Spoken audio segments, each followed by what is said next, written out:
Halo, selamat malam. Kita mulai hari ini dengan kelas CML, free class dari Creating My Life. Hari ini saya mengundang Bu Rina, Mbak Rina, dan kita akan berbincang-bincang banyak tentang materi yang berjudul, karena namanya berubah, sekarang jadi Believe in Yourself. Oke, silakan Mbak Rina, tempat dan waktunya kami persilahkan. Kalau yang mau ada Terima bertanya, kasih. angkat tangan dulu, baru unmute ya, jangan langsung nyelonong ya. Iya. Terima kasih Dr. David. Selamat malam semuanya. Semangat pagi. Kita tetap semangat pagi walaupun ini sudah malam. Mohon maaf tadi juga agak terlambat. Jadi malam ini kita sharing-sharing saja. Istilahnya saya lebih senang dengan dialog aja ya dok ya. Jadi ngalir santai saja begitu ya. Oke. Perkenalkan, nama saya Rina Prastiawati. Sampai dengan hari ini saya masih bergelut di bidang people development. Sehari-hari menjalankan tugas sebagai Chief People Officer di Jadi Group. 6 tahun terakhir menggeluti profesi sebagai coach. Dan sejak 2018 juga banyak berkecimpung sebagai volunteer di disaster, jadi lebih terjun ke disaster coach seperti itu. Ini banyak pengalaman seru ya kemarin-kemarin waktu Mbak Rina cerita ke kita ya kemarin. Iya, betul, Dok. Jadi banyak hal yang unpredictable ya kalau saya bahasakan.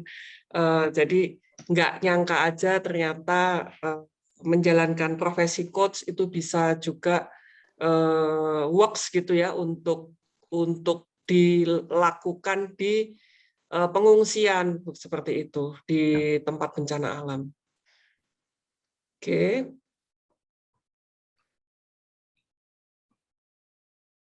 Kita langsung aja ke materi. Oke, kalau kita bicara believe in yourself, sebenarnya hal yang paling sederhananya adalah bagaimana kita memaknai apa yang sudah semesta berikan kepada kita semua. Jadi dalam kehidupan ini kan kita bicaranya ada makrokosmik sama mikrokosmik begitu ya. Jadi intinya dari sudut pandang kita gitu, kapan kita berbicara dari sudut pandang mikrokosmik dan kapan kita berbicara dari sudut pandang makrokosmik seperti itu. Nah, apapun yang kita lakukan sampai dengan hari ini, tentu saja nggak ada yang kebetulan. Jadi kita bertemu malam hari ini di sini pun kan nggak ada yang kebetulan juga. Pasti semesta sudah membuatnya demikian begitu. Ya. Nah, kalau kita flashback gitu ya, apa sih yang terjadi saat ini gitu ya?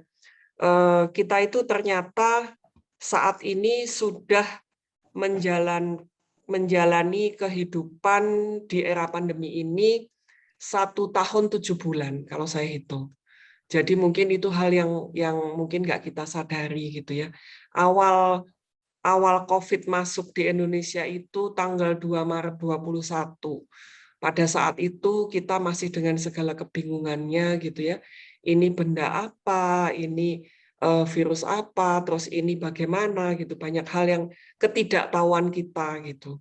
Jadi kalau bicara dalam waktu, loh kok ternyata ujuk-ujuk gitu. Kalau bahasanya kok ujuk-ujuk tuh sudah 1 tahun 7 bulan kita ngalamin hal seperti ini gitu. Ya. Walaupun sebenarnya nggak ujuk-ujuk juga begitu, tapi kenyataannya ya dalam rentang waktu sekian itu kita berada dalam situasi seperti ini. Ya, situasi seperti ini kita sering panggil dia sebagai VUCA era gitu ya, di mana kita ngalamin kondisi volatile, uncertainty, complexity, ambiguity gitu. Nah, apa sih yang terjadi di era VUCA saat ini? Dan semuanya itu kita masuk di dalam situasi yang fast pace seperti itu. Apa yang terjadi saat ini? Banyak pertanyaan pada saat awal pandemi, kita sudah mulai membiasakan diri dengan bahasa utama yang kita kenal tuh selalu memberi sapa dengan sehat, sehatkah saya, atau apa kabar, bagaimana sehat, dan sebagainya. Jadi sebuah pergeseran gitu, bahwa sehat itu menjadi sesuatu hal yang paling utama saat ini. Kemudian banyaknya aturan-aturan baru yang muncul itu juga menjadi sebuah disruption sendiri bagi kita gitu. Kemudian banyak hal menanyakan kerjaan saya bagaimana saat ini, bisnis saya saat ini seperti apa. Kemudian kapan ini akan berakhir, nggak tahu, nggak ngerti. Hilalnya itu belum kelihatan gitu ya kalau bahasa saya gitu. Kapan ditanya, di kantor juga sering ditanya gitu. Apalagi pada saat pandemi itu, karena saya ada di hospitality industry, adalah yang paling kena gitu ya. Begitu PSBB tutup, ya wes diikutin aja tutup gitu. Karena Iya, kesehatan dan keselamatan karyawan adalah nomor satu begitu. Kemudian impact selanjutnya apa? Ya potong gaji, nggak ada cara lain gitu. Itu sebuah hal, perubahan-perubahan dahsyat yang kita alami dan harus kita terima dengan legowo gitu ya. Terus kalau dipotong gaji terus bagaimana? Nggak tahu, karena kita semua nggak tahu gitu. Jadi banyak pertanyaan saat itu, banyak hal yang disruption, semua tiba-tiba gitu. Jadi kalau banyak, ini contoh dari lingkungan kecil saya gitu, di kantor ditanya, terus gimana Bu, kita dipotong gaji sampai kapan? Ya nggak tahu, jawabannya semua nggak tahu. Karena betul. kita semua nggak ada yang tahu peristiwa ini terjadi. Belum ada bukunya, belum ada formulanya, belum ada rumusnya begitu. Kemudian sampai dari masa PSBB sampai menjadi PPKM berjilid-jilid begitu ya. Terus ditanya lagi, Bu, gajinya balik normal kapan? Ya nggak tahu juga jawabannya. Karena kalau ditanya, saya balikan lagi gitu. Bu, balik normal lagi kapan? Saya balik tanya, apakah bisnis sudah berjalan normal menurut kalian? Kalian kan orang yang paling paham kondisi tamunya seperti apa, kondisi bisnisnya seperti apa.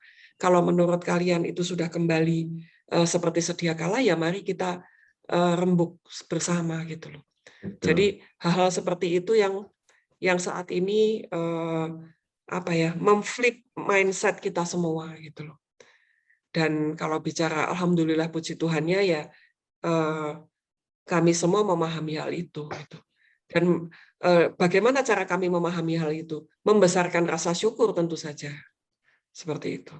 Nah, ini yang kita alami, kondisi disruption VUCA era yang di-squeeze gitu, yang dipercepat. Yang tadinya sebelum pandemi kan kita masih banyak seminar-seminar tentang VUCA era disruption. Ternyata ya itu tadi, bahasanya adalah ujuk-ujuk lagi gitu. Kalau bahasanya yang lebih deso lagi, Dok, itu mak beduduk gitu ya. Mak itu beduduk tuh itu yang datang ngerti kayaknya tiba-tiba cuma sedikit ujuk-ujuk. kayaknya. Mak Begitu Betutu. kira-kira. Mak beduduk Itu itu bahasa sudah lama Indonesianya apa ya, sekali Dok? Aku bahasa juga itu. nggak ngerti. Bahasa Indonesianya apa itu ya, Dok? Di kampusnya nggak ada. Mak Oke. Geleger. Kemudian bicara di kondisi new normal saat ini, saya mengatakan kalau kepada tim saya adalah Superman is dead gitu ya. Jadi udah nggak ada lagi Superman. Kita sekarang ini bicaranya adalah super team, kolaborasi seperti itu. Yes. Terus kemudian humble untuk belajar sesuatu itu adalah rumus utama. Selalu gunakan sabuk putih itu kalau saya. Jadi mau sudah pendekar sabuk hitam, ya besok aku ganti sabuk putih lagi. Ya. Gitu. Karena sumber dari segala sumber adalah pada saat kita mengenakan white belt kita gitu loh. Karena pada saat kita mengenakan white belt kita, ya disitulah sebuah kekuatan itu tumbuh, sebuah kekuatan itu berasal begitu. Kemudian perubahan dan kesempatan untuk tumbuh ini kan kalau mau bicara di pemerintahan pun tumbuh dan tangguh gitu kan tagline-nya. Jadi ya memang saat ini kita harus tumbuh dan tangguh. Jadi gimana kita bisa menjadi seorang yang punya daya lenting gitu kalau bahasa saya. Kemudian mendengarkan kebutuhan orang lain, ini penting. Karena kehidupan ini adalah sebuah resonansi. Pada saat kita nggak bisa mendengarkan gitu, jadi mungkin juga agak sulit Tuhan untuk mendengarkan kebutuhan-kebutuhan kita. Kemudian value addict gitu ya, kita harus tahu value kita itu apa sih, kita harus adiktif terhadap pencarian nilai gitu. Kemudian fokus on what possible, apa yang possible saat ini yang bisa kita lakukan. Kemudian makes your purpose, ini penting.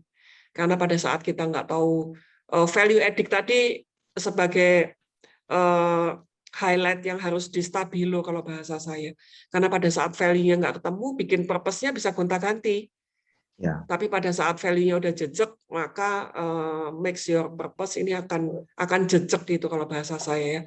Akan membumi seperti itu.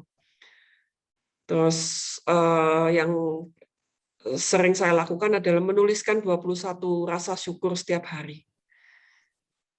21 rasa syukur setiap hari itu PR-nya selalu Mbak saya Rina tulis. 21 loh, aku cuma 10 loh. Jangan komplain, masih ada yang 21 PR-nya. Baiklah, mungkin saya kebanyakan, Dok. Enggak, Bu. Itu cuma nyelepet yang malas-malas aja.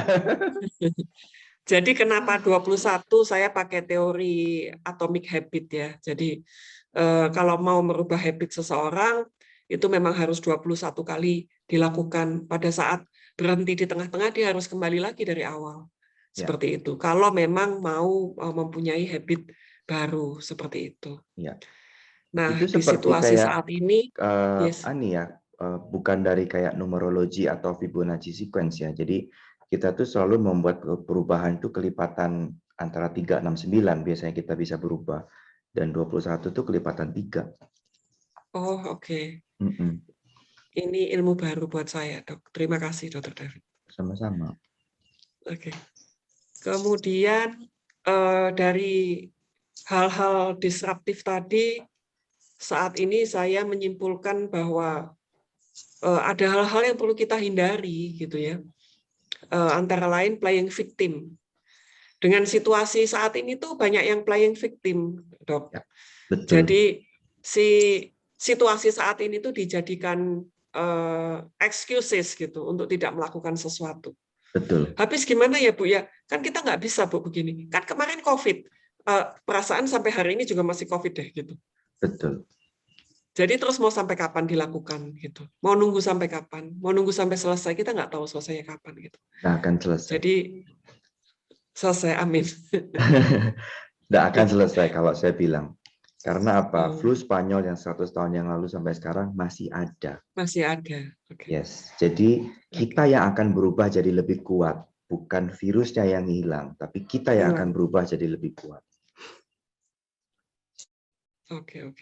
Jadi pas banget di sini saya bilang jangan blaming hal itu gitu ya. Jadi jangan ngeblame tentang situasi saat ini gitu, tapi ya lakukan saja apa yang bisa kita kontrol gitu. Jangan ngeyel dengan sesuatu yang unkontrol begitu.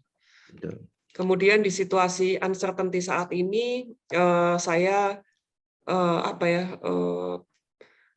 mempunyai pandangan bahwa oke, kita saat ini berada di dalam badai yang sama gitu. Kita semua ini kan berada di dalam badai yang sama. Walaupun berada di kapal yang berbeda-beda gitu. Tapi kita berada di dalam badai yang sama, tapi saya menyikapi dan I believe that bahwa laut yang tenang itu tidak akan melahirkan pelaut yang tangguh. Betul.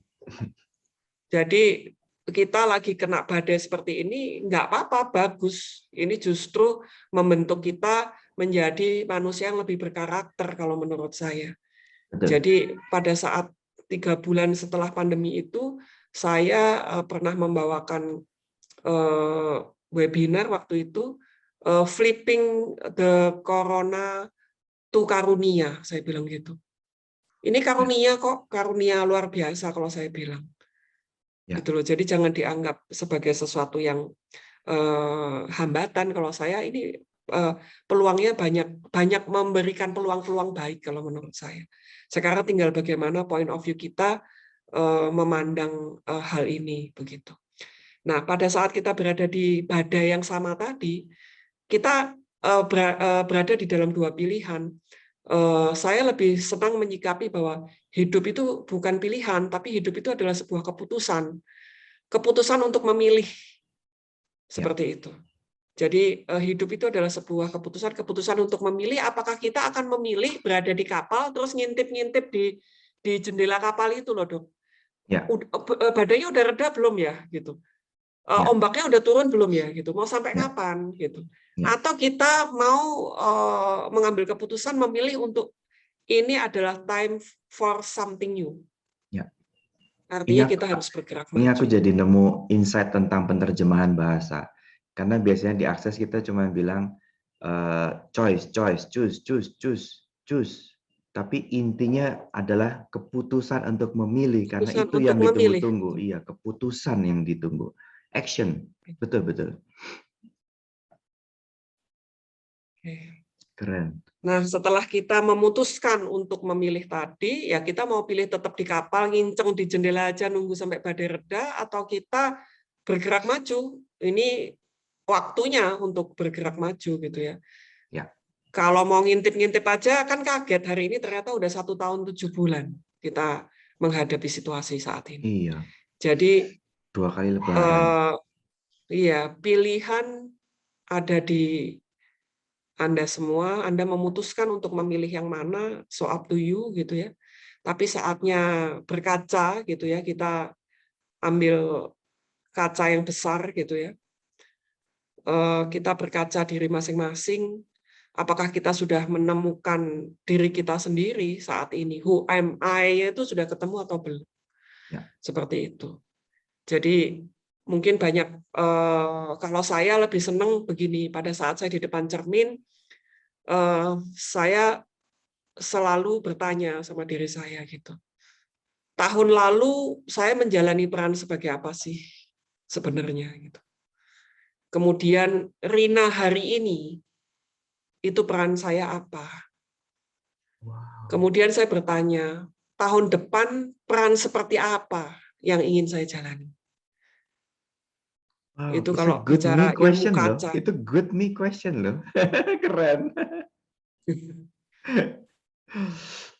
Ini hal sederhana yang mungkin hampir tiap pagi sebelum saya ke kantor itu saya tanyakan gitu, Dok.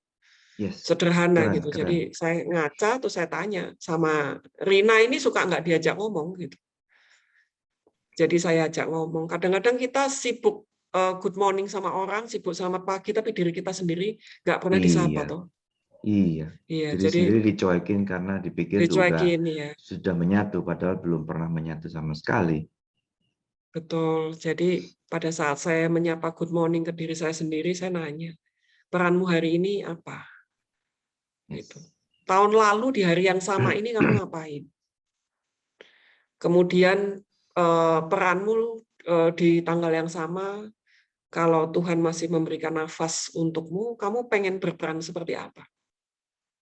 Begitu seterusnya. Jadi ini sebagai guidance ya, gitu. Jadi titik awalnya kita harus tahu kita dari mana dan kita mau kemana gitu. Ini saya sharing ini pengalaman pribadi, eksperimen pribadi yang ini works gitu. Jadi mungkin kalau bagi teman-teman di sini mulai menjalankan hal yang paling sederhana ini mungkin juga bisa dicoba seperti itu. Kemudian saya juga biasa main, jadi ibaratnya simple kok sebenarnya, bikin kartu-kartu kecil aja atau post-it warna-warni gitu. Saya suka tempel di kaca juga gitu. Saya ambil post-it kuning gitu ya, saya tulis who am I gitu. Kita deskripsikan aja who am I gitu. Kemudian saya ambil post-it merah gitu. Sebenarnya aku punya strength potensi apa sih? Kemudian aku ambil post-it hijau, hambatan-hambatan yang aku apa istilahnya yang aku alami itu seperti apa. Nah, setelah itu si post-it kuning tadi, who am I tadi, saya pindah lagi ke sebelah kiri. Kemudian saya bikin post-it baru lagi, my future sebenarnya pengen kayak apa. Pada saat menuju ke my future itu, akan ketemu tantangan seperti apa kira-kira. Itu biasanya saya listing gitu. Akan muncul tantangan apa sih kalau saya akan menuju future saya itu. Seperti itu. Kemudian saya tuliskan my next step 1 kali 24 jam saya mau ngapain kalau saya menuju my future itu. Kemudian my next step 1 kali 7 hari saya mau ngapain. Kemudian my next step 1 kali 30 hari saya mau ngapain. Nah, ini sebenarnya bahan main-mainan aja sih, checklist aja sederhana gitu. Tapi itu works gitu. Dan ini yang memang mengarahkan langkah kita gitu. Bahwa intinya saya sedang tidak mau menghabiskan sisa usia saya sia-sia. Karena saya nggak pernah tahu sisa usia saya berapa gitu loh. Jadi saya pengennya di sisa usia itu kita benar-benar bisa bermanfaat buat orang sekitar kita dulu, minimal ya, at least gitu. Nah, sekarang kita juga bisa main-main dengan diri kita sendiri dalam arti bertanya. Saya sebelum pandemi, dibandingkan saya saat ini, itu sebenarnya seperti apa? Keren sekarang sih. Jauh lebih Checklist keren aja. sekarang. Oke, kemudian PR kecil lagi nih, Dok. Ya. 3 habit baru apa sih yang muncul? 1 tahun 7 bulan loh. Punya habit Iya, baru betul. apa? Gitu. Jadi ini lucu gitu, yang tadinya saya nggak bisa masak, begitu WFH, Mimi. Rice cooker chef. masak jadi gitu Masak loh. jadinya. Iya, seperti itu. Jadi Itu. ada hal-hal yang lucu-lucu gitu, Dok. Ngerajut gitu. Ngerajut itu di image saya dulu kok oma-oma gitu ya yang ngerajut gitu. Tapi ternyata mengingat masa lalu dulu disuruh prakarya gitu ya, bikin rajutan. Coba diingat lagi loh, kok enak ya, kok asik ya gitu. Ternyata bisa menjadi sesuatu gitu ya. Oh, kok bisa jadi ya, di YouTube itu segala macam bisa kita intip kan. Kalau Iya, mau bikin tas kecil gimana, kalau mau bikin dompet gimana. Ternyata jadi sesuatu. Barangnya ada, real, sampai bingung. Loh kok iso ya aku gitu. keren. Itu yang kita nggak pernah pikirkan gitu. Loh aku ini pecicilan gitu. Udah orang ngelihat saya ini apa ya, Sudah diem. perempuan bukan dok, perempuan yang laki-laki yang terperangkap dalam badan perempuan gitu. Jadi kalau ngelihat bentukku gini terus tiba-tiba ngerajut gitu, kalau ketahuan orang kan ya malu aku dok. Gitu. Loh, kok Mbak Rina ngerajut gitu, isin aku kalau ketahuan orang itu. Tapi ya that's the real gitu, dan itu saya nikmatin gitu. Ternyata lo kok bisa ya gitu. Ya ini hal-hal yang amaze saya mungkin saya ceritakan. Walaupun agak malu-maluin ya enggak apa-apa, wes di sharing aja. Kemudian 3 skill baru apa sih yang saya kuasai saat ini? Jadi coba mulai ditulis. Selama 1 tahun 7 bulan ini aku punya 3 skill baru apa? Bener nggak kita tumbuh gitu loh. Nah, yang berikutnya lebih challenging lagi adalah life skill. Apa yang ingin Anda kembangkan dalam 3 bulan mendatang? Wah, keren. PR-nya banyak ya, Dok. Nggak apa-apa ya. Wah, jejelin aja. Mereka semangat kok. Oke. Kemudian dari itu semua akan ketemu. Apa sih sebenarnya nilai-nilai yang mendorong semua ini? Gitu. Apa sih value dalam hidup saya? Ini paling penting menurut saya. Pada saat kita nggak tahu value kita, ya agak melebar gitu hidupnya. Nggak jelas. Gitu. Kalau ujung-ujungnya ambiar, terus bingung gini. Loh aku lapo rek gitu ya, aku gimana, aku ngapain aja selama ini. Tiba-tiba kaget gitu, umurnya udah segini gitu. Belum Tiba-tiba kaget ngapa-ngapain. sama umurnya sendiri gitu. Loh aku kok masih sampai sini gitu, kok aku belum sampai sana gitu. Ya kayak ini pandemi aja, tahu-tahu kan kaget 1 tahun 7 bulan. Seperti itu. Nah, Ya, sekarang setelah semua itu kita listing, mungkin apa eksperimenmu agar tetap bernilai, itu kan penting. betul. Kita mesti ngapain sih supaya kita tetap bernilai dalam segala situasi gitu ya. Jadi menentukan tujuan itu penting, eksperimen itu penting. Pada saat kita melakukan eksperimen dan hal-hal kita tahu nilai, itu dampaknya adalah bahwa kita punya meaning, kita punya value, kebermaknaan gitu ya. Kemudian itu menguatkan daya lenting kita, apalagi di situasi seperti hari ini. Kemudian kita akan terus tumbuh. Itu rumusnya udah pasti. Intinya sekarang kalau nggak mau berubah punah, udah nggak ada kata-kata lain, Dok. Ya, betul. Betul Ya, lu sekali mau itu. berubah atau lu punah, itu aja Ya, udah nggak bisa ditawar hari ini begitu. betul. Nah dari situ saya merumuskan bahwa 3 kompetensi dasar untuk menginstal tumbuh dan tangguh itu adalah nomor 1 adalah purpose, kemudian nomor 2 adalah integrity, nomor 3 adalah karakter. Jadi purpose itu artinya kita mesti clear purpose ya gitu. Mau ngapain sih itu jelas, jejak mau kemana. Kalau orang nggak istilahnya life purpose-nya nggak jelas, ya bahasa saya bleber itu tadi, Dok, gitu. Mau kemana gitu. Ya, Saya ini sampai hari ini di perjalanan karir saya 28 tahun gitu ya. Nah, kalau saya sedang menjalankan perjalanan 28 tahun dan tidak sesuai dengan life purpose saya, kan saya berarti sedang menghabiskan waktu saya 28 tahun. betul. Seperti itu. Nah, karena saya punya life purpose yang jelas dan itu inline dengan apa yang saya lakukan, jadi saya sedang tidak membuang waktu saya, tapi saya sedang mendekatkan pada purpose saya gitu loh. Saya Betul. melakukan pekerjaan, saya bekerja di sebuah perusahaan, tapi di mana saya bekerja itu sesuai dengan saya punya purpose saya gitu, life purpose saya gitu. Jadi makin aku lama bekerja di bidang ini, aku makin mendekati life purpose saya gitu. Jadi hati-hati di sini, ini yang saya suka sampaikan ke anak-anak muda gitu ya. Kamu jangan menghabiskan waktumu untuk melakukan sesuatu yang tidak sesuai dengan life purpose-mu gitu. Ya, Kemudian integrity di saya rumusnya 3H1M.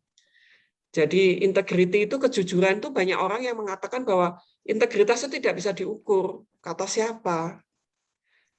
Gitu. Jadi ada alat lie detector segala macam. Aku nggak pakai alat kok kalau ngukur integrity gitu. Sederhana. Saya mengukur integrity itu sederhana. Saya lihat apa yang orang itu pikirkan, kemudian by head, by heart, by hand, kemudian by mouth-nya. Jadi apa yang dia pikirkan, apa yang dia rasakan, apa yang dia lakukan, apa yang dia ucapkan, kalau ini udah nggak sinkron, udah selesai. Itu artinya nggak integritas gitu loh, nggak garis lurus gitu. nah itu. Ya, ya, ya, ya. Jadi sebenarnya itu saya cari-cari, Dok. Itu saya cari-cari karena saya sebagai orang HR itu suka ditanya-tanya gitu. Ukuran Itu integritas apa integritas. gitu. Iya, betul. Ya, Saya ada juga yang sering bertanya Mbak ditanya, Usa. kenapa kok selalu dibilangnya pretending, nggak sinkron, nggak kongruen, tapi belum nemu formatnya. Ini ketemu head, heart, hand, mouth. Keren, Mouth keren, ya, betul. keren. Silakan Bu Usa. Thank you. Ibu, saya mau nanya yang barusan Ibu ucapkan yang mengenai integritas. Apakah ada contoh di mana kita bisa lebih spesifik untuk mengerti tentang integritas tersebut? Thank you. Baik, terima kasih Bu Usa. Begini Bu, jadi kalau ini saya contohkan mungkin metaforanya di dunia kerja saja gitu ya. Contoh saya dengan tim saya gitu. Pada saat dia mengatakan gini, thinkingnya gitu, Bu, kita sebaiknya melakukan 1, 2, 3 seperti itu. Itu yang dia ucapkan, itu yang dia pikirkan gitu. Tapi pada saat di perjalanan ternyata proyek itu tidak berjalan. Seperti itu. Jadi pada saat tidak berjalan, jadi semuanya itu hanya ada di pikirannya dia, hanya ada di hatinya dia, tetapi do-nya dia nggak bisa melakukan. Dan apa yang dia ucapkan itu nggak sesuai gitu. Loh, tadi katanya udah menjadi sebuah garis lurus gitu yang inline gitu dari apa yang dia pikirkan, apa yang ada di hati dia, sebaiknya kita begini-begini melakukan seperti ini begitu. Tapi nggak ada kenyataannya seiring sejalan gitu dengan berbagai macam alasan. Nah, di sini saya sering mengartikan bahwa secara integrity ini nggak ada lack of integrity begitu. Karena ini tidak bisa berjalan. Kalau ini inline, benar, apa yang kamu pikirkan yang ada di dalam hatimu dan apa yang kamu lakukan, apa yang kamu ucapkan ini benar, dia akan ringan saja melakukan itu. Dia akan gampang saja melakukan proyek itu, seperti itu. Karena itu semua menjadi kesatuan di dalam tubuhnya dia. Gitu. Tapi kalau itu tidak terjadi, berarti ada yang nggak sinkron di situ. Sehingga proyek itu tidak terjadi. Jadi kadang-kadang begini Bu Usa, kadang-kadang kita itu juga perlu mengenali tubuh kita. Kadang-kadang mengenali itu dalam arti begini. Kadang-kadang mengucapkan senang tapi tubuhnya nggak suka, gitu. Nah di situ sebenarnya tidak terjadi sebuah integrity gitu. Enak nggak gini deh simpelnya makan gitu, kita makan di restoran sama teman terus kita tanya, enak nggak? Enak sih. Kalau dia dalam hitungan maksimal 5 detik terus dia oh enak dan dia tubuhnya juga mengolah dengan behave yang sama gitu ya, oh enak gitu, yang sesuai dengan yang dia ucapkan, disitulah terjadi sebuah integrity gitu loh. Tapi kalau dia bilang enak nggak sekian detik terus dia gini enak, apalagi ini enak sih gitu. Nah bahasa sama enak sih ada belakangnya sih ini langsung sudah beda artinya gitu. Gitu kira-kira Bu Usa. Bu, saya bisa mau bertanya lagi ya. Yang Ibu kasih itu udah jelas sih. Tapi kalau umpamanya kita meminta bantuan dari seseorang dan dia bilangnya iya, ntar saya akan lakukan. Tetapi udah kita tanya lagi habis berapa bulan kemudian apakah kerjaannya udah dilakukan atau belum. Dia bilang iya, tapi saya belum dapat kepastian dari mereka itu. Nah, untuk hal yang kayak gitu, apa reaksi kita untuk lebih kerjasamanya lebih enakan begitu, Bu? Terima kasih. Oke, mungkin aku sharing pengalaman saja Bu Usa. Kalau seperti itu entar gitu ya. Kalau saya dengan kata entar itu saya kembalikan kepada orang tersebut.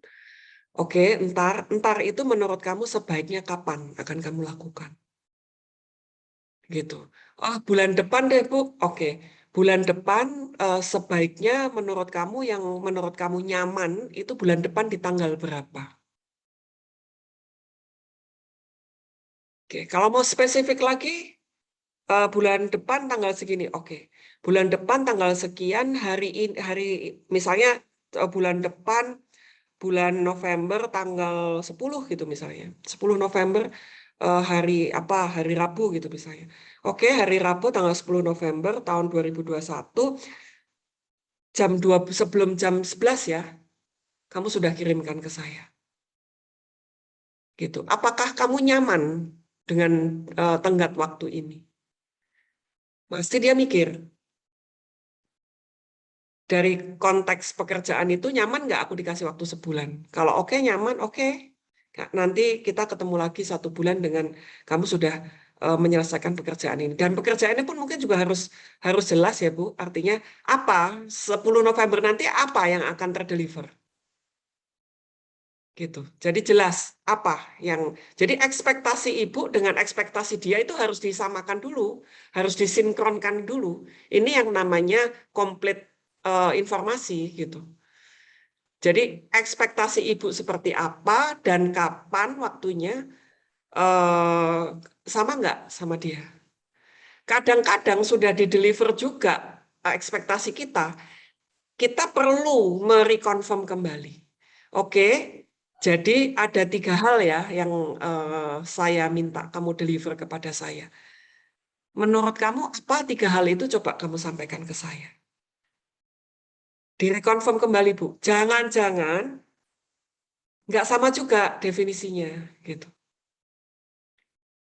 Kadang-kadang kita minta contoh ngomong 10 November tolong bawakan saya 3 buah gelas. Nah, gelas itu kan juga macam-macam, Bu. Apakah gelas yang Ibu ekspektasikan ini nanti akan sama dengan dia? Belum tentu. Kita kan harus spesifik, bawakan gelas wine. Bawakan 3 gelas burgundy, itu sudah beda. Bawakan 3 gelas champagne, udah beda. Gitu loh. Tapi kalau kita hanya ngomong, nanti bawa 3 gelas ya, ya dia boleh bawa 3 gelas apapun. Gitu. Itu yang sering terjadi miskomunikasi itu kan seperti itu. Kita merasa seolah-olah sudah ngomong tapi diinterpretasikan berbeda. Salah nggak dia? Enggak, karena dia kan berpikir dengan perspektifnya dia sendiri. Bu, saya mau nanya, bila itu atasannya Ibu, seumpamanya nih, ada atasannya lagi, Bu. Kalau kita menanyakan tanggal berapa, oke, lebih nyamannya kapan, gini, apakah orang itu tidak merasa di-push? Oh, berarti you perlu saya karena you want the work to be done, gitu. Apakah dia tidak merasa di-push sama kita untuk menanyakan hal itu, Bu? Itu Oke, sama baik, Bu. atasan gitu. Ya, kalau konteksnya sama atasan, tentu cara berkomunikasinya berbeda. Kalau sama atasan, tentu bahasa bicara ini bicaranya nanti jadi ilmu komunikasi. Ilmu komunikasi ada pembicaraannya sendiri. Kalau ilmu komunikasi, base-nya Mehrabian yang suka saya adopsi gitu ya. Nah, kalau berdasarkan tadi pembicaraannya konteksnya adalah dengan atasan, tentu saja kalau dari pengalaman saya juga, saya sharing, kalau atasanmu bagaimana? Ya, saya perlu klarifikasi juga. Bapak maunya kapan? Bapak mau pekerjaan ini selesai, tapi saya juga butuh data-data ini dari Bapak. Jadi kalau Bapak pengen ini selesaikan, pasti begitu, Bu. Kita butuh sesuatu pada atasan kan karena berhubungan dengan result yang dia harapkan kan, begitu. Jadi pada saat seperti itu impact-nya ke kita ya saya tanyakan balik gitu loh. Kalau Bapak membutuhkan ini, saya membutuhkan ini dari Bapak. Kira-kira kapan Bapak bisa memberikan data ini kepada saya? Oh, ntar nggak apa-apa. Mohon maaf ya Pak, bolehkah besok pagi saya ingatkan Bapak? Seperti itu. Itu real yang saya lakukan gitu. Besok maaf ya Pak, besok saya ingatkan. Bisa ingatkan aja. Gitu. Nah, pada saat kita berkomunikasi seperti itu dan saya ingatkan, yang ada kan bukan kita menjadi korban dari tidak selesainya pekerjaan itu. Gitu. Jadi dalam arti kalau mau bicara tuh bolanya bukan di kita sebenarnya. Jadi ini teknik komunikasi sih sebenarnya, Bu Usa. Dan hal seperti itu kan bukan intimidasi ya, tetapi lebih kepada clarity. Gitu. Yang kalau clear semuanya ya harusnya tidak terjadi miskomunikasi begitu. Mudah-mudahan ya? menjawab ya Bu Usa. Pertanyaan dari Bu Cika. Silakan Cika. Terima kasih dokter. Ibu Rina, aku mau nanya. Kalau aku suka ada kesulitan untuk memutuskan dan menentukan. Itu. Pertanyaannya gimana Mbak Risma Yanti? Ya, gimana Gimana caranya? untuk bisa kayak mengambil keputusan gitu. Mengambil keputusan, oke. Kalau mau mengambil keputusan, kalau Mbak Risma Yanti nanya kepada saya kembalikan, saya menginsight-kan ke dalam diri saya balikin ke diri saya. Jadi saya deep dive ke diri saya menyelam ke diri saya. Seperti itu. Misalnya, diterima di suatu pekerjaan. Ada perusahaan A, ada perusahaan B. Gitu, biasanya bikin galau begitu. Gue harus ngambil yang mana ya? At the same time, diterima kerja di 2 tempat. Ini sebetulnya yang punya saya yang mana? Nah, itu saya biasanya nge-deep dive ke diri saya. Jadi saya bikin listing tadi. Bikin listing tadi. Kalau saya bekerja di perusahaan A, hal terbaik apa kira-kira yang akan saya dapatkan? Kalau saya di perusahaan B, hal terbaik apa yang saya akan dapatkan? Kalau saya bekerja di perusahaan A, apa yang tidak akan terjadi? Kalau saya di perusahaan B, apa yang tidak akan terjadi? Kalau saya di perusahaan A, apa yang akan terjadi? Kemudian di perusahaan B, apa yang akan terjadi? Nah, dari situ kita listing sendiri, tanyakan, kita nge-deep dive setelah itu. Dari listing itu dibeber gitu saya biasanya. Ini terjadi, ini enggak gitu. Terus aku mau yang mana? Saya tanya sama badan saya. Jadi biasakan untuk bertanya sama badan. Karena pikiran, emosi dan tindakan itu berperan terhadap hasil nantinya. Ya. Gitu. Saya tanyakan badannya, kamu nyaman yang mana? Begitu kira-kira Mbak kalau sharing pengalaman saya.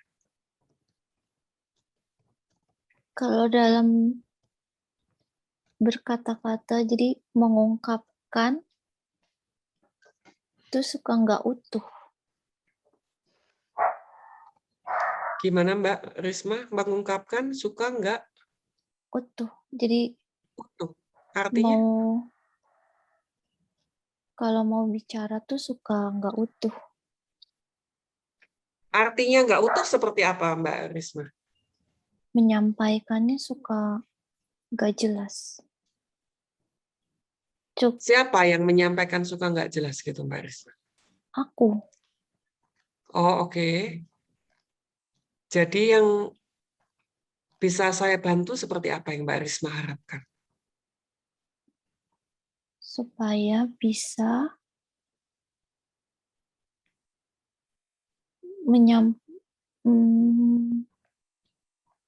supaya bisa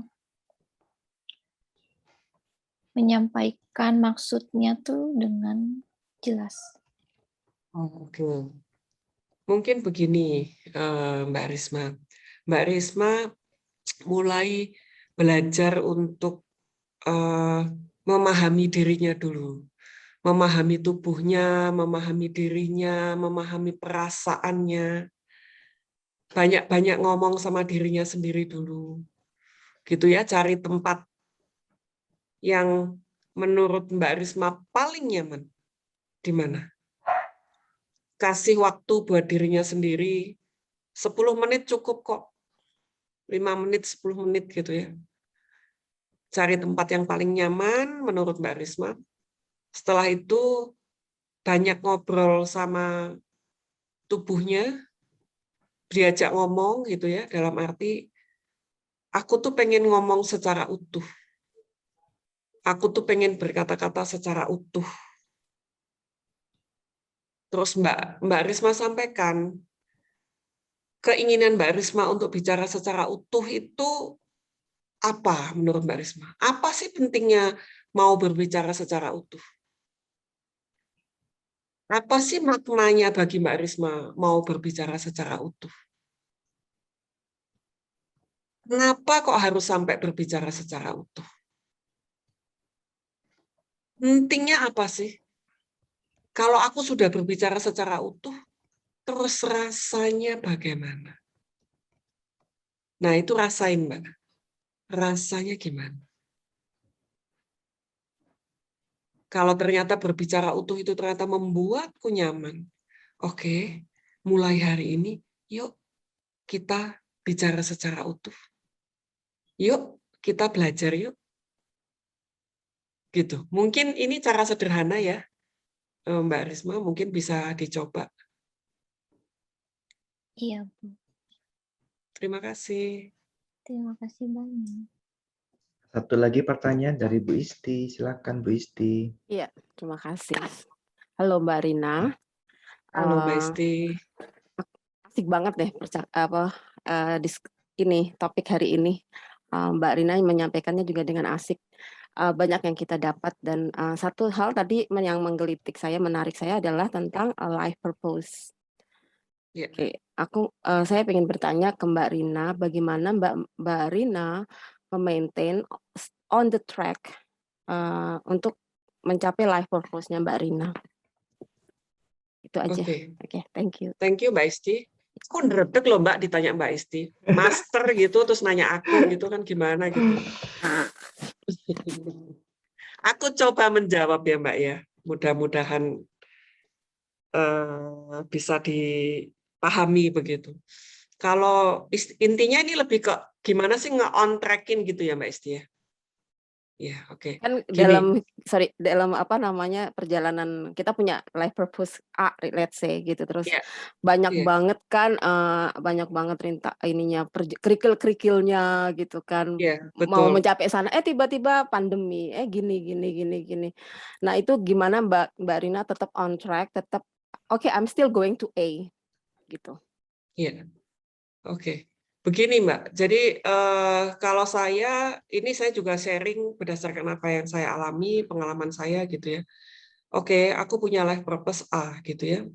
Karena saya jelas, value saya udah jelas A. Makanya life purpose saya adalah A yang mendukung si A tadi menjadi A+ begitu. Menjadi beyond A gitu kan ya, harus mensupport ke sana gitu. Nah, untuk kita nge-tracking, aku on track nggak sih di A itu? Seperti itu.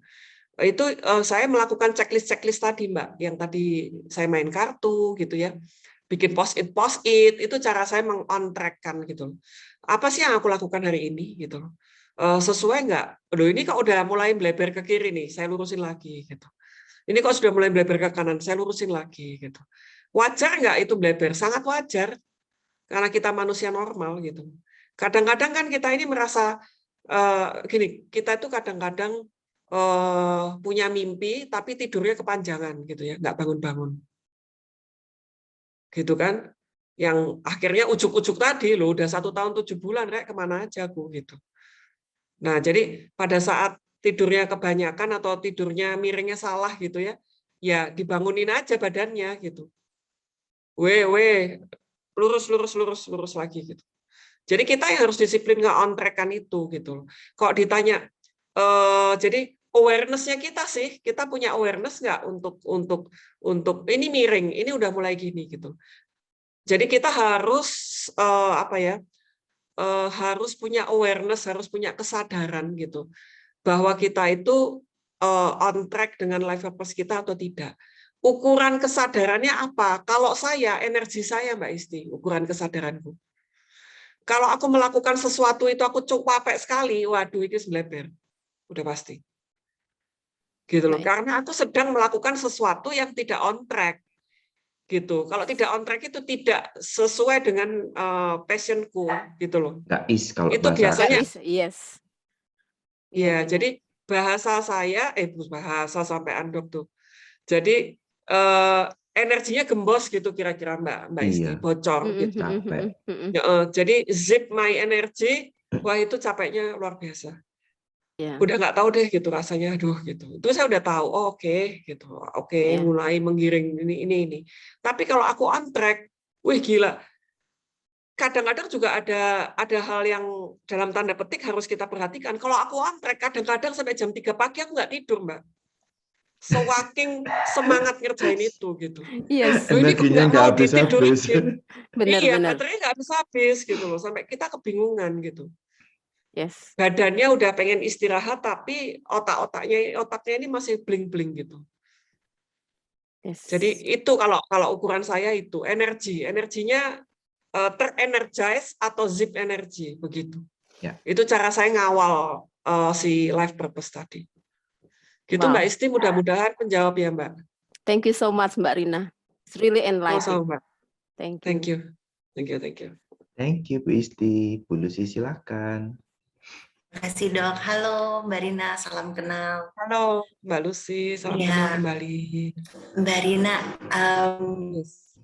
aku di-share pengalaman Mbak Rina sebagai profesional gitu ya, terutama di HR gitu. Tadi interesting banget ketika Mbak Rina say tentang VUCA situation. Ini kan kalau di any organization semua terjadinya seperti itu. Nah, menjadi leadership yang very confidence dengan dirinya sendiri gitu ya, dalam kondisi tidak menentu ini gitu. Apa tips and triknya gitu? Karena sekepengennya kita sebagai leader ngajak anak buah kita untuk punya daya lenting yang tadi Mbak Rina bilang, nggak semua anak buah mampu melakukan itu. Karena banyak loh anak buah sing gandul gitu loh Mbak. Ya. Melok bose, nek bose salah, bose sing disalahi gitu loh. Ya. Tapi dengan situasi seperti ini kan, yang tadi Mbak Rina bilang, deh Superman is dead. Yang ada sekarang super team gitu. Nah itu gimana Mbak Rina? Oke, saya justru tertarik banyak yang gandoli tadi ya Mbak. Jangan mau jadi leader banyak monyet-monyet gandoli. Iya, punya anak buah banyak, tapi pundaknya makin capek loh lah, salah toh ya Mbak. Gitu, jangan pernah mau itu gitu loh. Punya anak buah banyak itu meringankan beban kita gitu loh. Jadi jangan pernah terjebak dalam sebuah situasi yang punya timnya banyak, makin banyak monyet-monyetnya makin banyak gamblok gitu. Lah pundak kuwi lah sempal gitu. Capek kan pundak kita menahan beban yang banyak itu gitu. Lah justru kita itu merekrut orang kan untuk membantu meringankan beban kita. Betul. Seperti itu. Teamwork kan seperti itu toh gitu loh. Bukan bekerja bersama-sama tok gitu loh. Tapi bagaimana kita bekerja saling sinergi kan satu sama lain. Ya. Yang namanya sinergi itu kan ya saling ngebooster energi juga. Jangan gembosin kita begitu. Caranya bagaimana? Kalau saya dari pengalaman saya, mangkisi mangkidu, Mbak. Anak itu melihat orang tua tuh mangkisi mangkidu. Jadi monyet tuh melihat terus melakukan. Mangkisi mangkidu. Gitu. Monyet melihat, monyet melakukan, meniru gitu. Makanya sebenarnya leadership sama parenting itu kan hampir sama, Mbak Lucy. Jadi bagaimana kita sudah diajar di rumah juga sudah diajarkan kan menjadi seorang leader, dan di kantor juga menjadi seorang leader itu kan walaupun memang konteksnya dalam dua hal yang berbeda ya gitu. Tapi konsep mangkisi mangkidu itu tetap sama kan, sama kayak ke anak kita gitu. Anak itu mendengar apa yang dia lihat. Menarik ya kata-katanya. Anak itu mendengar apa yang dia lihat. Jadi anak itu tidak hanya mendengar apa yang disampaikan oleh orang tuanya, tapi anak itu lebih mendengar apa yang dia lihat. Bapak ibunya kadang-kadang kan sok ngasih tahu, loh kamu tuh enggak boleh begini loh, tapi dia melihat bapaknya dan ibunya begitu. Hello, gitu kan. Kamu tuh enggak boleh tidur malam-malam. Nanti kalau tidur malam-malam begini-begini gitu. Dia mendengar bahwa ayahnya atau ibunya bilang bahwa nggak boleh tidur malam. Tapi bapaknya sama ibunya tidurnya jam 1 pagi. Jadi anaknya mendengar dari apa yang dia lihat. Lah, mak bapak gue ngomong jangan tidur malam-malam. Tapi jam 1 mereka masih nonton Netflix begitu. Makan itu harus tepat waktu. Tapi bapak ibunya juga nggak pernah makan tepat waktu. Jadi gimana dong gitu. Nah ini kan bicaranya model ya. Jadi Monkey See, Iya. Monkey Do tadi ya memodel bagaimana anak itu mendengar dari apa yang dia lihat. Jadi ya intinya menjadi leader di era VUCA ini adalah benar-benar menjadi model. Ya. Kalau menurut saya sih, saya nggak banyak ngomong gitu. Wes capek Mbak kalau hari gini mau ngomong terus gitu ya. Enggak deh gitu. Udah kita modelkan aja. Dia akan melihat.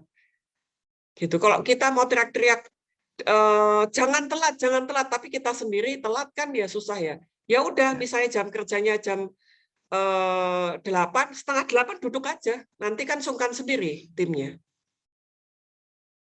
Gitu. Mosok Betul itu. atasannya datang jam jam 8 teng-teng sudah ada di situ, dia baru datang kan sehari, 2 hari, 3 hari kan dia resah dan gelisah sendiri kan. Makanya dia akan leader itu patronnya dia gitu loh, polanya dia yang akan dia jadikan model gitu. Kira-kira itu Mbak Lucy apakah menjawab? Ya, terima kasih banyak Mbak Rina. Jadi kuncinya itu adalah bahwa action speaks louder than the words. Ya. Yes. Gitu ya. Sip. Absolutely. Thank you Mbak Rina. Thank you Mbak Lucy. Silakan Usa, pertanyaan terakhir ya Usa. Ibu barusan Ibu bilang action speaks louder than word barusan. Itu emang benar. Kalau umpamanya yang bawahannya lihat leader, maksudnya yang bawahan juga lihat temennya itu ada perubahan, Bu. Apakah nanti dia bilang, oh ya, you jangan so tahu ya, jangan cari muka. Nah, kalau begitu bagaimana? Misunderstanding atau in that company, then how? Oke. Kalau mau bicara ada apa ya istilahnya reaksi gitu ya dari sekitar, cari muka, kiss ass atau whatever dikatakan orang gitu. Kalau menurut saya kita harus mengajarkan kepada tim kita untuk melakukan segala sesuatunya on track dan di right way gitu ya. Jadi pada saat on track dan right way, ya udah go ahead aja. Kalau bahasa saya, orang mau ngomong apa, kenapa kita harus mikirin apa yang dikatakan orang? Gitu. Mau dikatakan kiss ass, mau dikatakan apa, itu kan menurut orang itu gitu loh. Itu kan asumsi, asumsi belum tentu benar. Kan begitu. Apakah kiss ass itu ada datanya dan memang betul kiss ass seperti itu. Jadi itu yang harus ditanamkan kepada tim.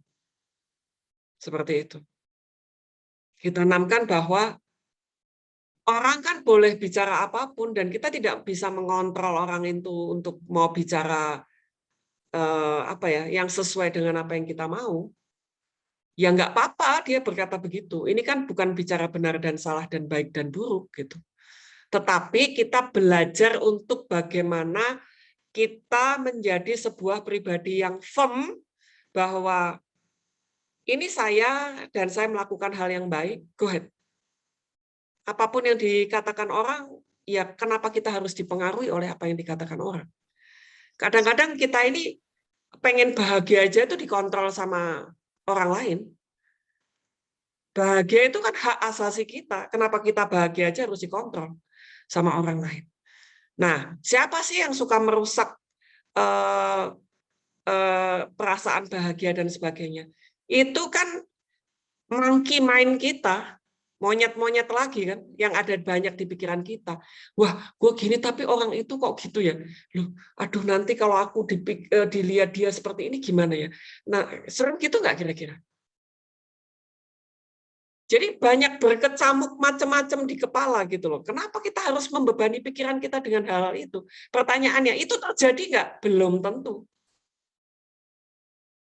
Contoh, kadang dengan atasan. wah tadi sama bapak ini ngomong gini, aduh aku tadi nggak enak loh tadi ngomong gini sama bosku. Aduh nanti kalau dia mikir gini gimana ya? Aduh kalau nanti ini aku jangan-jangan aku dipotong gaji sama dia. Aduh jangan-jangan nanti aku dimutasikan. Aduh jangan-jangan aku didemosi. Nggak bisa tidur. Pertanyaanku, loh kok kasihan bener badanmu kayak gitu gitu. Dia mikirin sampai besok pagi. Loh 1 menit setelah meeting tadi sama bos tadi, lo bosnya itu lo golf. Mikirin kamu, jangan GR kamu. Ya Gitu kira-kira. Loh kok kita menderita sampai besok pagi mikirin, loh jangan-jangan gini. Loh lah, ini emang bosmu jangan mikirin kamu doang. Kan enggak, dia punya kehidupan yang lain. Dia udah senang-senang, udah habis golf, dia sudah nge-wine kemana, udah happy-happy gitu. Kita gelisah, nggak bisa tidur mikirin, loh, kalau besok dia begini loh, kalau ya besok ya biarkan besok. Kenapa kita harus dipengaruhi oleh banyak hal itu yang belum tentu terjadi. Jadi biarkanlah diri kita mempunyai hak untuk bahagia. Itu aja. Sisa hidup kita nggak ada yang pernah tahu. Be happy saja. Be yourself. Dah itu. Jangan sibuk sedang membandingkan diri kita dengan orang lain. Jangan kepo dengan apa yang dilakukan orang lain. Jadi sibuk saja membandingkan diri kita hari ini dengan diri kita kemarin. Saya selalu begitu. Rina hari ini, apakah lebih baik dari Rina kemarin? Rina besok bagaimana? Itu aja, simple kok. Gak usah dibanding-bandingin sama siapapun. Karena kita bukan orang itu. Dan kita nggak penting banget membandingkan diri kita dengan orang lain. Sangat nggak penting. Gitu. Apa yang works buat orang lain belum tentu works dengan diri kita. Wong wadahnya beda kok. Kenapa mesti disama-samain? Aku pakai baju merah, loh aku tuh kok pengen ya baju merahnya Dr. David, kok kayaknya merahnya lebih fun gitu. Loh merahnya Mbak Lucy kok lebih bagus ya? Gitu. Mesti sibuk-sibuk, ya bodoh amat dia mau merah marun, merah apa. Pokoknya aku nyaman dengan apa yang aku pakai hari ini. I'm happy. Gitu loh. Be yourself. Itu aja mungkin Dr. David. Iya, seru ya. Seru. Aku senang banget. Banyak pertanyaan yang bagus-bagus yang please. Aku ngulang 3 kali please. Dengerin lagi kelas ini. All questions-nya bagus-bagus. Dicatetin, dikerjain tugas-tugasnya. Karena ini so keren. Oke. Terima kasih banyak sharing-nya hari ini Mbak Rina. Seru banget. Thank you. Mudah-mudahan banyak bermanfaat buat kita semua. Saya informasikan untuk informasi kelas yang minggu depan adalah apakah kita sudah percaya dengan diri kita sendiri dan apakah kita siap untuk beradaptasi dalam perubahan. Kelas yang sama di hari Sabtu tanggal 23 di jam yang sama. Linknya sudah ada di kolom chat. Kalau nggak terima, nanti kita akan resend ke emailnya masing-masing. Untuk itu, karena waktunya juga sudah cukup, kita berpisah di sini. Mbak Rina, terima kasih banyak. Para peserta semuanya, terima kasih banyak sudah hadir. Apabila info dari Creating My Life ini bermanfaat buat kita semua, please share, bagi-bagi buat teman-teman yang lain. Dan semoga banyak orang yang bisa survive di era pandemi ini dan semuanya bisa bermutasi untuk jadi lebih baik dan bisa menciptakan kehidupan yang kita inginkan di masa depan.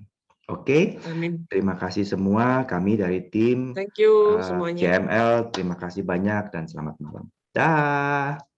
Bye. Thank you Mbak Rina. Thank you semuanya. Sehat-sehat semuanya. Thank you.